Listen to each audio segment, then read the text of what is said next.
जी हाँ बहनों भाइयों, कैसे हैं आप? भाई आज जो मैं आपसे बात करना चाहता हूँ वो है कॉर्पोरेट वर्ल्ड में मीटिंग्स की। अब जैसे पुराने ज़माने में सुल्तान होते थे, अब सुल्तान कौन बनता था? सुल्तान, अगर हम मुगलिया सल्तनत की बात करें तो शाहजहाँ के बाद सुल्तान दारा शिकोह नहीं बना। दारा शिकोह पढ़ा लिखा था, उसका एक सेक्युलर आउटलुक था, वो हर धर्म को हर मज़हब को एक जोड़ के देखता था, लेकिन सुल्तान वो नहीं बना। सुल्तान बना औरंगज़ेब। औरंगज़ेब को क्रूअल्टी आती थी। औरंगज़ेब का बड़ा एक सेक्टेरियन आउटलुक था और औरंगज़ेब लड़ाई कर सकता था, अपने लिए लड़ सकता था। और वो उसको ये था कि हर चीज़ मेरी है, ये मेरा हक है। तो ऐसे ही कॉर्पोरेट वर्ल्ड में बॉसेस भी वही बनते हैं जो कि ऐसे होते हैं, मेरा हक है, मैं तुम्हें नहीं छोड़ूंगा, तुम कौन हो। और वो कूटनीति हो या कोई और नीति हो उसमें एक्सपर्ट होते हैं। तो बॉस तो वो बन जाते हैं। और बॉसेस का एक जो इंस्ट्रूमेंट ऑफ टॉर्चर होता है मॉडर्न ज़माने में वो होता है कि भाई मीटिंग बुलाना। अब मीटिंग बुलाई जाती है, मीटिंग में कोई डिसाइड नहीं होता, मीटिंग के बाद फिर मीटिंग। और असली बॉस वो है जो टॉर्चर करे आपको सैटरडे मॉर्निंग 9 बजे मीटिंग बुला के, या मंडे मॉर्निंग एकदम 9 बजे मीटिंग बुला के। मैं एक कंपनी में काम करता था नोएडा में, नाम नहीं लूंगा उसका। वहाँ पे लंच टाइम में हर रोज़ मीटिंग होती थी। अब आप बताइए हर रोज़ मीटिंग में क्या डिसाइड होगा, लेकिन होती थी, क्योंकि भाई बॉस का ये तरीका था कंट्रोल करने का। तो लोगों के एक्सप्रेशंस क्या होते हैं। मैंने इतनी मीटिंग्स ज़िंदगी में अटेंड की हैं, आप देख रहे हैं कि बाल कैसे सफ़ेद हो गए हैं। तो इतनी मीटिंग्स प्री मेच्योर सफ़ेद हो गए हैं रादर। तो इतनी मीटिंग्स अटेंड की हैं और मैं उसमें हमेशा ये देखता था कि और लोग कैसे दिख रहे हैं उसमें। तो बॉस के चेहरे पे तो होता था स्मग इम्प्रेशन कि बेटा अब तुम आ गए हो, अब देखो मैं तुम्हारा क्या हाल करता हूँ, टू पुट इट माइल्डली, क्या हाल करता हूँ। तो बॉस तो हमेशा। और कुछ लोग ऐसे होते थे जो बेचारे गलती से आगे ही बैठ जाते थे। आगे तो वैसे कोई बैठना नहीं चाहता, भाई कौन चाहेगा कि बॉस उसको बोले कि एंड व्हाट यू थिंक, तो बेचारा फंस जाए। तो जो आगे बैठते थे वो बेचारे हमेशा वो होते थे जो देर से आए और वो बेचारे आगे फंस गए। जो अक्लमंद थे वो चुपचाप पीछे ऐसी जगह बैठते थे जहाँ वो दिखे ना। तो जो आगे बैठते थे वो बेचारे ब्रेव बनने की कोशिश करते थे, दिखाने की कोशिश करते थे कि मैं कॉन्फिडेंट हूँ, मुझे सब पता है कि आप क्या कह रहे हो। और चाहे उसको अंदर से कुछ भी ना पता हो, जैसे मैं होता था, मुझे कभी कुछ पता नहीं लगता था कि मीटिंग में क्या डिस्कस हो रहा है, और ना ही मेरा इंटरेस्ट होता था। तो वो हमेशा ऐसे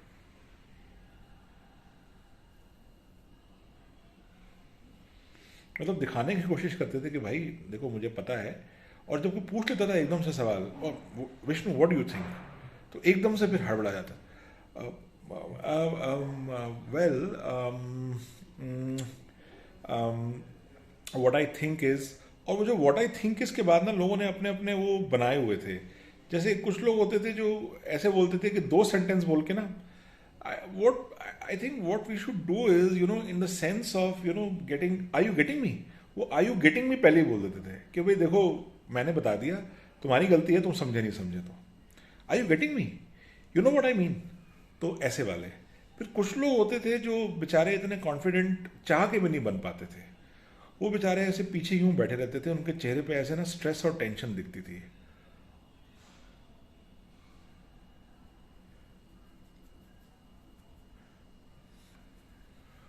और वो बेचारे हमेशा यूँ सोचते रहते थे कि यार कहीं हमारी तरफ कोई ना आ जाए, या ऐसे ऐसे यूं यूं करके।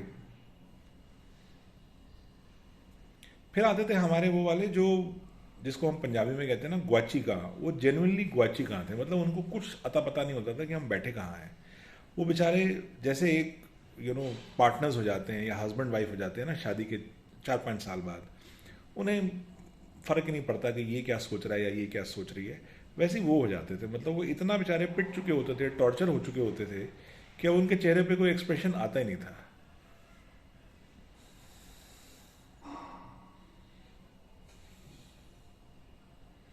मतलब जो चाहे कर लो यार, तुम्हारा प्रेरोगेटिव है, तुम बॉस हो, जैसे चाहे टॉर्चर कर लो। फिर कुछ आते थे जो, जैसे जब नया नया रिलेशनशिप होता है तो आप बड़ी ईगर से होते हैं अपने पार्टनर को दिखाने के लिए कि भाई मेरे दिल में तुम्हारे लिए बहुत प्यार है, I really do like you a lot, ऐसे वाले। तो ऐसे लोग जब नए नए आते हैं ना, वो बड़ी ईगर होते हैं मीटिंग में बोलने के लिए। तो ईगरनेस उनके चेहरे पे एकदम दिख जाती है कि वी वांट टू स्पीक। और जानबूझ के जो बॉसेस होते हैं वो टॉर्चर करते हैं और उनको बोलने नहीं देते, तो बिल्कुल ऐसे ऐसे एकदम से आई मीन यू ऐसे वाले चेहरे पे एक्सप्रेशंस आते हैं कि यार बोलने का मौका तो दो। और कुछ होते हैं जो यू नो इतना पक चुके होते हैं, अब वो ना उनको फ़र्क ही नहीं पड़ता।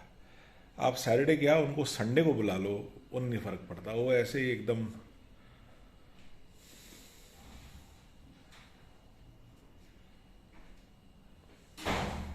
बिल्कुल पक चुके होते हैं और वो मतलब उनको फ़र्क ही नहीं पड़ता।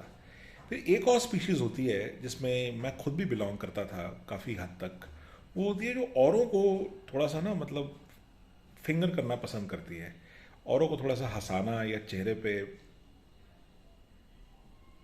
ऐसे ऐसे करके ना, या दूसरे का शक्ल दिखाना कि ये देख ये क्या कर रहा है, और ऐसे ऐसे करके या ऐसे ऐसे करके थोड़ा सा लोगों को हंसाने की कोशिश। जो लोग मुझे जानते थे उनको पता था कि अगर मेरी तरफ देखा तो देखते ही फंस गए, क्योंकि मैं कुछ ना कुछ ऐसी हरकत कर रहा हूँगा ऐसे करके कि वो मतलब हंसेंगे ही हंसेंगे। तो लोग मेरे सामने बैठना पसंद नहीं करते थे, बड़ा मेरा खौफ था लोगों के अंदर। और फिर बेचारे कुछ ऐसे भी होते हैं जो you know neither here nor there होते हैं, कभी कोई एक्सप्रेशन आता है।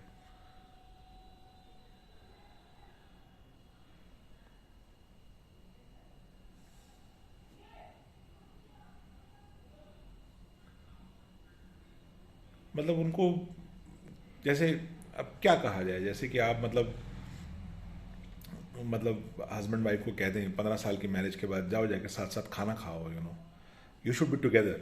तो वो अपना स्मार्टफोन छोड़ के अगर वो टुगेदर बेचारे होने लग जाते हैं तो उनको समझ में नहीं आता कि कैसे रिएक्ट करें। और फाइनली हमारे बॉसेस, जो मैंने बेस्ट बॉसेस अपनी लाइफ में देखे हैं, वो होते हैं जो ऐसी बात करते हैं जो किसी को समझना है, और वो ऐसी घुमा फिरा के, and while I am talking to you today, I must say that in my mind there is absolutely no doubt that this whole analysis, this whole environment that we are talking about, we have to really stride confidently ahead. We have to march ahead. There is absolutely no scope of any complacency, and therefore what we have to do is to very carefully measure our steps. Don't look back, look ahead. Try and gauge every small step of ours. Empower people, take people along, and वो ऐसी कुछ बातें करते हैं जो उनको खुद ही समझ में नहीं आती, पर अंग्रेजी के भारी भरकम शब्द, paradigm shift, and while we are talking about it we see in front of us there is a paradigm shift. Opportunity की बड़ी बात करते हैं, and there is a whole lot of opportunity out there guys. I mean just got to go and grab it, मतलब you got to go and grab it. मैं Sunday को golf खेलने जाऊंगा या सैटरडे को गोल्फ खेलने जाऊंगा, या मेरे घर में गेस्ट आ रहे हैं, या मैं अपनी बकेट लिस्ट को टिक करने के लिए यूरोप जा रहा हूँ, तुम लोग बेचारे। या फिर ये वाली बात के अपॉर्चुनिटी है and we must go and grab it and be confident. I am absolutely sure that if we are confident about it, and we just don't lag in our efforts, guys. I have absolutely no doubt that we'll do it. तो bosses जो होते हैं उनका काम actually यही होता है, घुमा फिरा के आप उनसे बोलोगे, but the company was suppose to, yes, I know, the company was supposed to announce incentives and increments last month, but there's a slight this thing, we are looking at it in a fresh way, in a whole fresh way. I've sat with the HR department. अब HR department का आपको पता है ज़्यादातर रंगोली वोंगोली बनाते हैं होली और दिवाली पर, और ऐसा कुछ बेस्ट पर्सनालिटी कॉन्टेस्ट करवा रहे होते हैं, तो उनसे बैठ के कौन वो करवाएगा। लेकिन फिर बॉसेस ऐसे ही होते हैं, तो ऐसा एक कॉर्पोरेट मीटिंग का समा कुछ ऐसा ही बनता है, और कॉर्पोरेट मीटिंग्स बस कुछ ऐसी ही होती हैं। अगर मैंने आपकी कहीं फीलिंग्स हर्ट कर दी हों तो इसके लिए मैं पहले से ही माफ़ी मांगता हूँ। ऐसी मेरी बिल्कुल कतई मेरा ऐसा कोई वो नहीं था, क्या कहूँगा, इंटेंशन नहीं थी, मंशा नहीं थी। बाकी आपका सप्ताहांत शुभ हो, आपका वीकेंड अच्छा गुजरे, ऐसी मेरी मंगल कामना है।